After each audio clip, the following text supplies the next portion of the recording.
তো বন্ধুরা, ইয়াকুজা গ্যাংয়ের ব্যাপারে কে না জানে, আর সবাই এটাও খুব ভালো করেই জানে যে ইয়াকুজা গ্যাংয়ের এক একজন মেম্বার কতটা মারাত্মক হয়। আজকের এই ভিডিওতে আমরা ইয়াকুজা গ্যাংয়েরই একজন মেম্বারের কাহিনী জানবো, যার শক্তির কারণে ইয়াকুজা গ্যাংয়ে সে মর্টাল ড্রাগন নামে পরিচিত ছিল। তার এতটা শক্তিশালী হওয়ার কারণে ইয়াকুজা গ্যাংয়ে সে অনেক ইম্পর্টেন্ট মেম্বার ছিল। এছাড়াও ওখানকার পুলিশরা তাকে দেখে খুবই ভয় পেত, কিন্তু এখন বর্তমান সময়ে সে শুধরে গেছে, আর এখন সে তার স্ত্রী ও তার সৎমের জন্য খাবার বানানোর কাজ করত। এই সব আচরণই তার একজন পারফেক্ট ঘর জামাই হওয়ার লক্ষণ ছিল। তো কাহিনীর শুরুতে আমরা তাতসুকে দেখতে পাই, যে তার স্ত্রী মিকু এবং তার সৎমে হিমাওরির জন্য খাবার তৈরি করছিল। এখানেই আমরা মিকু ও হিমাওরি দুজনকে একসাথে বসে খাবার খেতে দেখতে পাই, আর তাতসুর এসব হাবভাব দেখে পরিষ্কার বোঝা যায় যে সে মিকুকে কতটা ভালোবাসে। তারপর তাতসু মিকুকে অফিসে এবং হিমাওরিকে স্কুলে পাঠিয়ে দিয়ে তার একজন বন্ধুকে নিয়ে তাদের সোসাইটিতে চাঁদা তুলতে বেরিয়ে পড়ে, যাতে তারা এই টাকা তাদের আসন্ন উৎসবের প্রস্তুতিতে কাজে লাগাতে পারে। যদিও তাতসু এখন একজন ভালো মানুষ হয়ে গেছিল, কিন্তু তার চাল চলন ও কথাবার্তার ধরন এখনো গ্যাংস্টারের মতোই ছিল। এই কারণে সে যখন তাদের সোসাইটিতে চাঁদা তুলতে যেত, তখন তার হাবভাব দেখেই সবাই ভয় পেত। কিন্তু বর্তমানে এখানকার কেউই তাতসুর অতীতের কথা জানতো না। এর সাথে এখানকার সবাই তাকে খুব ভালো মানুষ মনে করত, তাই তারা ভয় পাওয়ার পরেও তাকে চাঁদা দিয়ে দেয়। এভাবেই একদিন সে তার একজন বন্ধু মাসারুকে নিয়ে চাঁদা তুলতে বের হয়, আর তখনই অচানক তার ওখানকার একটা নতুন বিল্ডিং এ নজর পড়ে। আর এখন যেহেতু তাতসুরও এই জায়গাটা অনেক পছন্দ হয়েছিল, তাই তারা ওই বিল্ডিং এর ভিতরে গিয়ে এই জায়গার দাম কত জিজ্ঞেস করে, যাতে তারা ওখানে একটা ঘর ভাড়া নিয়ে থাকতে পারে। কিন্তু এই জায়গাটাই ইয়াকুজার নতুন বস কন্ডর ছিল, আর ওখানে গিয়ে সে যখন কন্ডর সামনে বসে, তখন কন্ড তাকে দেখে চিনতে পারে না। এই কারণে কন্ড তাকে একজন সাধারণ মানুষ মনে করে তার সাথে খুব খারাপ ভাবে কথা বলতে শুরু করে। এর সাথে এই জায়গার দাম আরো বেশি বেশি করে বলতে থাকে, কিন্তু এখানে থাকা কয়েকজন লোক তাকে চিনে ফেলেছিল। যার পর আমরা দেখতে পাই তাতসুর কাছে এত টাকা ছিল না, তাই তারা ওখান থেকে চুপচাপ বেরিয়ে পড়ে। তারপরেই তাদের একজন গ্যাং মেম্বার এসে কন্ডকে এটা জানায় যে সে আর অন্য কেউ ছিল না,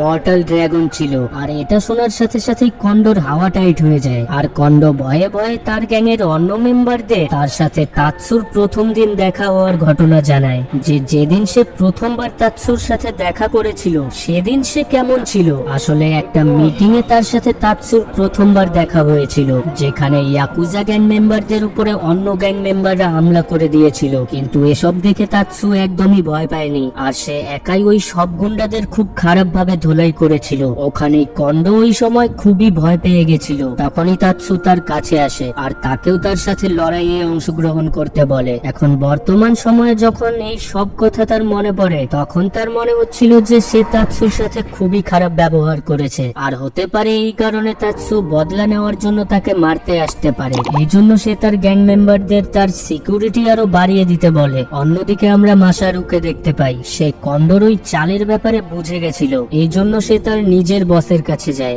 এখন তার বস নিজেও শুধরে গেছিল, আর তার সাথে সাথে তার স্ত্রীও শুধরে গেছিল, কিন্তু এখনো তারা ইয়াকুজা গ্যাংয়ের মেম্বার ছিল। কিন্তু তাদের শুধরে যাওয়ার কারণে এখন তাদের গ্যাং তাদেরকে আর টাকা দিত না, তাই তারা এখন একটা সুপার মার্কেটে কাজ করে তাদের জীবন যাপন করত।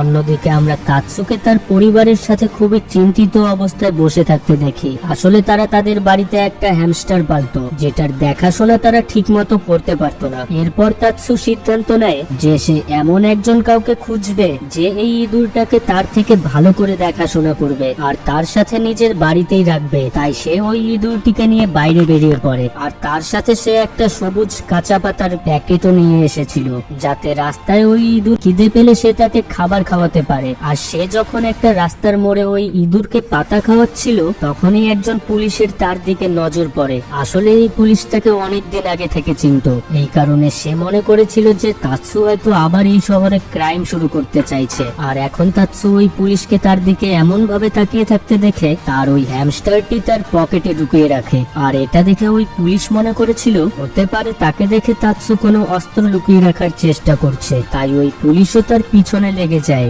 এটা দেখে তাতসু ঘাবড়ে গিয়ে আবার ওই বিল্ডিং এর ভিতরে ঢুকে পড়ে, যেটা ছিল কন্ডোর বিল্ডিং। আর তাকে দেখে ওখানকার গার্ডরা মনে করেছিল যে সে হয়তো কন্ডোকে মারতে এসেছে, তাই তারা সবাই একসাথে তাতসুকে মারার জন্য ঝাঁপিয়ে পড়ে। আর যেহেতু আগে থেকেই তাতসুর মারপিটের কৌশল খুব ভালোভাবেই জানা ছিল, তাই সে খুব সহজেই এদের সবাইকে পেটায় আর চুপচাপ এখান থেকে চলে যায়। তাৎসু এখান থেকে তার সাইকেল নিয়ে পালানোর চেষ্টা করছিল, কিন্তু আশেপাশে থাকা সব পুলিশ গাড়ি নিয়ে তাকে ধাওয়া করতে শুরু করে। আর কিছুটা দূর যাওয়ার পরই সব পুলিশ মিলে তাৎসুকে চারিদিক থেকে ঘিরে ফেলে আর তাৎসুর অনিচ্ছা সত্ত্বেও তাকে তার সাইকেল থেকে নামতে হয়। এর সাথে ওই পুলিশরা তাৎসুর দিকে বন্দুক ধরে তাকে তার পকেট থেকে ওই জিনিসটা বাইরে বের করতে বলে, যেটা সে তার পকেটে লুকিয়ে রেখেছে। আর এতক্ষণে এখানে অনেকজন লোকের ভিড় জমে যায়, যাদের মধ্যে তাৎসুর প্রতিবেশীরাও ছিল, যারা তাকে খুব ভালোভাবেই চিনত। তখন তাৎসু তার পকেট থেকে ওই কিউট হ্যামস্টারটা বাইরে বের করে। এখন এটা দেখে ওখানকার সবাই হাসতে শুরু করে।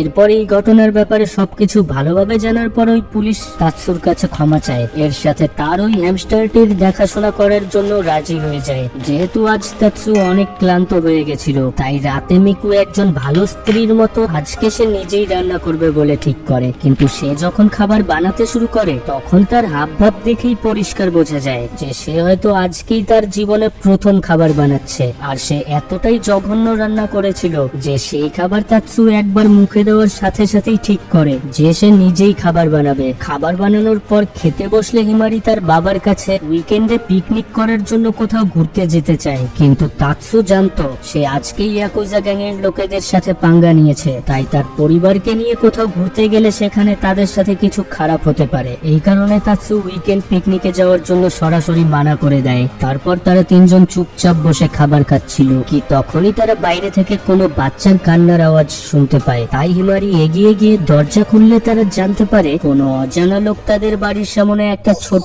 বাচ্চা ছেলেকে রেখে চলে গেছে। তখন তাৎসু ও মিকু ওই বাচ্চা ছেলেটাকে তাদের বাড়ির ভিতরে নিয়ে আসে আর সিদ্ধান্ত নেয় যে তারা পুলিশকে কল করে এই বাচ্চা ছেলেটির ব্যাপারে সবকিছু জানিয়ে দেবে। এরপর তাৎসু ডাইপার কেনার জন্য ওই সুপার স্টোরেই যায় যেখানে এখন তার বস কাজ করত। আর তাৎসু যখন ওখানে ডাইপারের কথা জিজ্ঞেস করে, এটা শুনে তার বস মনে করেছিল নিশ্চয়ই তাৎসুর ছেলে বা মেয়ে হয়েছে। এই কারণে সন্ধ্যায় তারা সবাই শুভেচ্ছা জানানোর জন্য তাৎসুর বাড়িতে চলে আসে। তখন তাৎসু এক এক করে তাদের সবার ভুল ধারণাগুলোর সংশোধন করে আর তাদের শান্ত করে। এখন এই ঘটনার ব্যাপারে সবকিছু ভালোভাবে জানার পর তারা সিদ্ধান্ত নেয় যে যতদিন অবধি না এই বাচ্চা ছেলেটির আসল বাবা মাকে খুঁজে পাওয়া যাচ্ছে ততদিন অবধি তারা তাকে তাদের সাথেই রাখবে। তারপর তারা এই বাচ্চা ছেলেটির নাম রাখে রিও। আর এখন রিও আসার পর থেকে কোনো না কোনো কারণে তাৎসু আগের থেকে বেশি খুশি থাকতো, কেননা সে তার সঙ্গে এমন একজন সঙ্গী পেয়েছিল যার জন্য সে সারাদিন কিছু না কিছু রান্না করতে পারবে। কিন্তু রিওর জন্য শুধু রান্না করাটাই যথেষ্ট ছিল না, তার সাথে তার সমবয়সী আরো বাচ্চাদের মেলামেশা করার প্রয়োজন ছিল। এই জন্য তাৎসু তাকে পার্কে খেলতে নিয়ে যায়। কিন্তু তাৎসুর ভয়ঙ্কর চালচলন দেখে অন্য সব বাচ্চাদের মা বাবারা তাদের বাচ্চাদের রিওর কাছে যেতে বারণ করে দেয়। তখন তাৎসু মাসারুর উপরে খুবই রেগে যায় আর সে এর জন্য কোনো না কোনো উপায় খুঁজতে বলে। তখন মাসারু তাকে একটা স্কুলের ব্যাপারে জানায় যেটা তাদের এরিয়াতেই খুলতে চলেছে। তখনই তাৎসু তার থেকে নাম্বার নিয়ে ওই স্কুলে কল করে যাতে সে রিওকে ওই স্কুলে ভর্তি করতে পারে। কিন্তু ঠিক তখনই ওখানে ইয়াকুজা গ্যাংয়ের লোকেরা চলে আসে যারা এই বিল্ডিং খালি করাতে চাইছিল।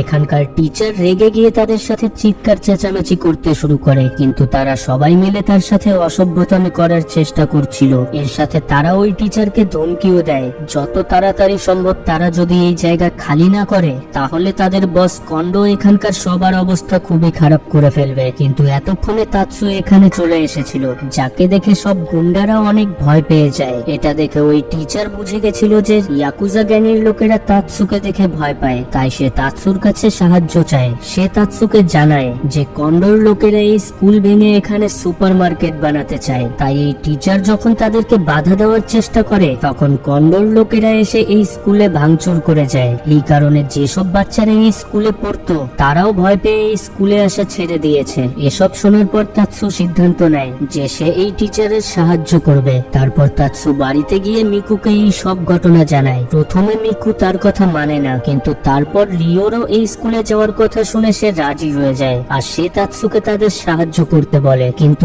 মিকু তার কাছে একটা শর্ত রাখে যে সে সাহায্য করতে পারে কিন্তু কারো গায়ে হাত তোলা চলবে না। এটা শোনার পর তাৎসু এর জন্য রাজি হয়ে যায়। এরপর তাৎসু সবার আগে তার একজন বন্ধুর কাছে যায় যার নাম ছিল শিরিকারা, যাতে সে তার কাছে সাহায্য চাইতে পারে যে সে যেন ওই জায়গার গার্ড হওয়ার জন্য অ্যাপ্লাই করে দেয়। কিন্তু তাৎসু যখন তার কাছে শর্ত রাখে যে কারো গায়ে হাত তোলা যাবে না, তখন ওই ব্যক্তি তাৎসুর সাথে লড়তে শুরু করে। আর লড়তে লড়তে ওই ব্যক্তি তাৎসুকে বোঝানোর চেষ্টা করে যে কারো গায়ে হাত না তুলে তাদেরকে ওখান থেকে ভাগানো সম্ভব না। আর তাদের এই মস্করের লড়াই চলাকালীন ওখানে কোহারু নামের একটি মেয়ে চলে আসে। সে ছিল শিরিকারার বোন, আর সে মনে করেছিল তাৎসু তার ভাইকে মারার চেষ্টা করছে। তাই সে তাৎসুর কাছে গিয়ে তাৎসুর মুখ সোজা ঘুষি মারে, কিন্তু খুব সহজেই তাৎসু তার থেকে বেঁচে তাকে আটকে ধরে তাকে এই সমস্যার ব্যাপারে বোঝায়। যেটা জানার পর কোহারু বুঝতে পারে যে আসলে তাৎসু এখানে সাহায্য চাইতে এসেছে। তাৎসুর এসব ব্যবহার দেখার পর এখন কোহারুর তাৎসুকে অনেক ভালো লেগেছিল, তাই সে ঠিক করে সেও তাৎসুর পিছনে যাবে। অন্যদিকে আমরা মাসারুকে মিকুর সাথে কথা বলতে দেখি, যেখানে মজায় মজায় মাসারু মিকুকে এটা বলে যে হতে পারে রিও আসলে তাৎসুরই ছেলে, কেননা রিওর চালচলনও একদম তাৎসুর মতোই ছিল। আর হতে পারে অতীতে কোনো মেয়ের সাথে তাৎসুর রিলেশন ছিল, আর এখন হয়তো ওই মেয়েটি এই বাচ্চাটাকে আর সামলাতে পারছিল না, তাই সে তাকে তাৎসুর বাড়ির সামনে রেখে গেছে। এখন এসব শোনার পর কোথাও না কোথাও মিকুর তাৎসুর উপরে সন্দেহ হচ্ছিল। আর এখন যেহেতু মাসারু ও তাৎসু ঠিক করে ফেলেছিল যে তারা ওই স্কুলের টিচারদের সাহায্য করবে, তাই তারা তাদের সামনে বিজ্ঞাপনের জন্য একটা ভিডিও বানানোর জন্য প্রস্তাব দেয়, যাতে তারা ওই স্কুলের প্রমোশনের মাধ্যমে বাচ্চাদের আকর্ষিত করতে পারে। কিন্তু তাৎসু যখন ওই প্রমোশনের ভিডিও বানাচ্ছিল তখন সেই ভিডিও দেখতে অনেক ভয়ঙ্কর হয়। তারপরেও তারা হার মানে না। যার কিছুক্ষণ পর আমরা কোহারুকে দেখতে পাই, যে ওই বিজ্ঞাপন দেখেছিল।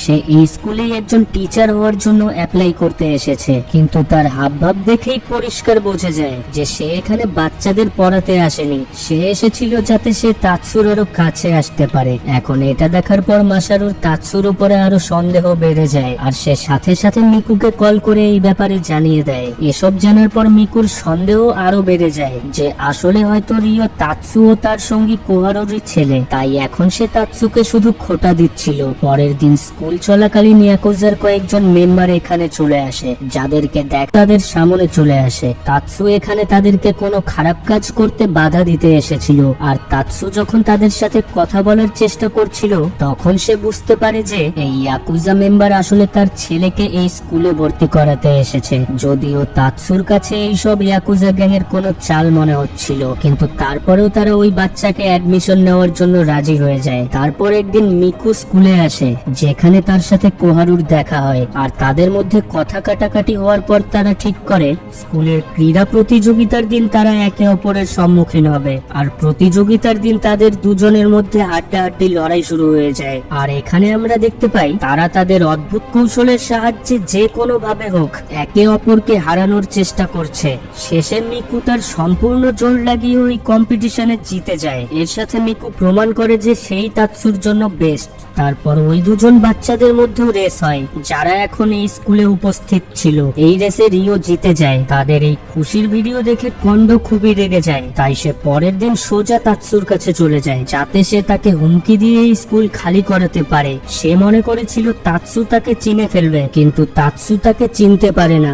এখানেই কোহারু কন্ডর এমন দুর্ব্যবহার দেখে এগিয়ে গিয়ে সোজা কন্ডর মুখে এক ঘুষি মারে। কন্ড ও তার লোকেরা তাৎসুকে যত তাড়াতাড়ি সম্ভব এই স্কুল খালি করার হুমকি দিচ্ছিল, কিন্তু তাৎসু তাদের কথায় গুরুত্ব দেয় না। তারপর আমরা দেখি ধীরে ধীরে এই স্কুলের ছাত্রছাত্রীদের সংখ্যা বাড়ছে, যার মানে এই ছিল যে তাৎসু এখানে আসার পর থেকেই এই স্কুল আগের থেকে অনেক ভালোভাবে চলছে। আর এই কারণে কোথাও না কোথাও তাৎসু অনেক খুশি ছিল, কেননা স্কুলের বাচ্চাদের সাথে থাকার কারণে সে তার ছোটবেলার স্বপ্নগুলো সত্যি হতে দেখতে পাচ্ছিল, যেই স্বপ্ন সে তার ছোটবেলায় পূরণ করতে পারেনি। এখন তাৎসুকে এত খুশি থাকতে দেখে মিকু নিজে থেকেই সিদ্ধান্ত নেয় যে সে কোহারুর কাছে গিয়ে সামনাসামনি তার সাথে কথা বলবে, আর তার কাছে রিওর ব্যাপারেও জিজ্ঞেস করবে। তারপর পরের দিন মিকু কোহারুর কাছে গিয়ে তার সাথে সামনাসামনি কথা বলার পর রিওর ব্যাপারে তার সব ভুল ধারণা ভেঙে গেলে সে বুঝতে পারে যে সে তাৎসুর ব্যাপারে কতটা ভুল ভাবত।